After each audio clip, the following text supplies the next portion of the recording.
یا supreme court کا chief justice اس کو مل کے ایک ہی طریقہ ہے ارلی ہیئرنگ یا سیم ڈے ہیئرنگ. درخواست گزار کے طور پہ تو نہیں تیسری درخواست گزار کیوں نہیں جا سکتا؟ کس نے روکا ہے درخواست گزار کو؟ یہ آپ یہی آپ غلط فہمیاں پیدا کر رہے ہیں. کیا درخواست گزار سینئر ایڈوکیٹ سپریم کورٹ نہیں رہے گا؟ کوئی اس کی ذاتی کوئی ملکیت کا ہے مقدمہ تھا.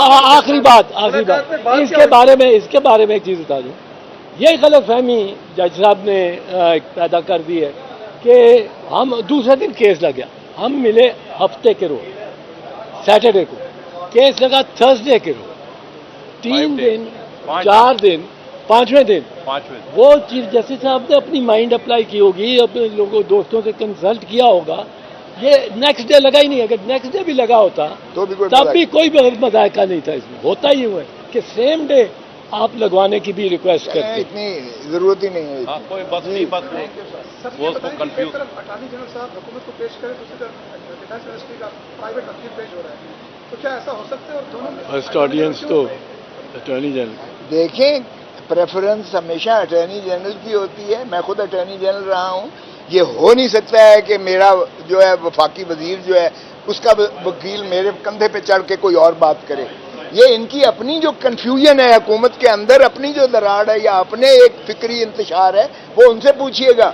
لیکن یہ کبھی نہیں ہوا. میں خود اٹارنی جنرل رہا ہوں. یہ نہیں ہو سکتا کہ کوئی پرائیویٹ وکیل جو ہے، اور وہ بھی حکومت کا کسی وزیر کا، وہ آ کر اٹارنی جنرل کے کندھے پر سوار ہو جائے. یہ کبھی ہوا نہیں ہے. اس میں سائیکو کیس ہے. اس میں ایک چیز نہیں پلیز ڈونٹ ڈو. اس میں آپ کو یہ چیز بھی عرض کروں کہ یہ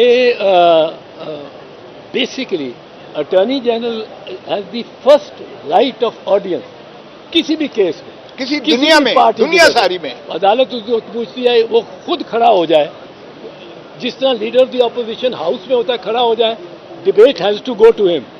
اس طرح اٹارنی جنرل بیٹھا ہوا کسی سول کورٹ میں، کسی ہائی کورٹ میں، کسی جج میں، اگر وہ کھڑا ہو جائے کہ میں نے بات کرنی ہے proceedings, he has the right of first audience. تو اس میں اب گورنمنٹ کا بڑا عجیب موقف ہے. 3 جج اپنے آپ کو علیحدہ کر گئے، فیض عیسیٰ صاحب، طارق مسعود صاحب اور منصور علی شاہ صاحب. 3 ججز پر اب گورنمنٹ آبجیکشن لے رہی ہے. پھر کہتے ہیں فل کورٹ بٹھاؤ. اب فل کورٹ کدھر سے فل کورٹ لائیں؟ اب کہتے ہیں فل کورٹ لاؤ. تو یہ ان کو اپنا کچھ سمجھ نہیں آ رہی گورنمنٹ کو میں کہتا رہا ہوں کہ یہ جو فوج کو بھی اور آرمی چیف کو بھی مشورے دیتے ہیں وہ یہی لوگ جاتے ہیں. یہ جو وزیر صاحب، یہ وکیل صاحب کھڑے ہو گئے تھے، اب یہ جا کے مشورے on behalf of the government.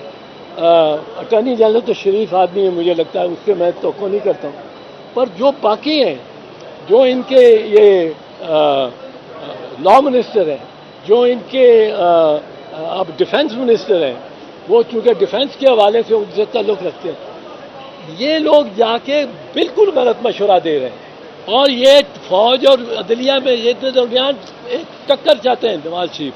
وہ کہتے ہیں فوج کے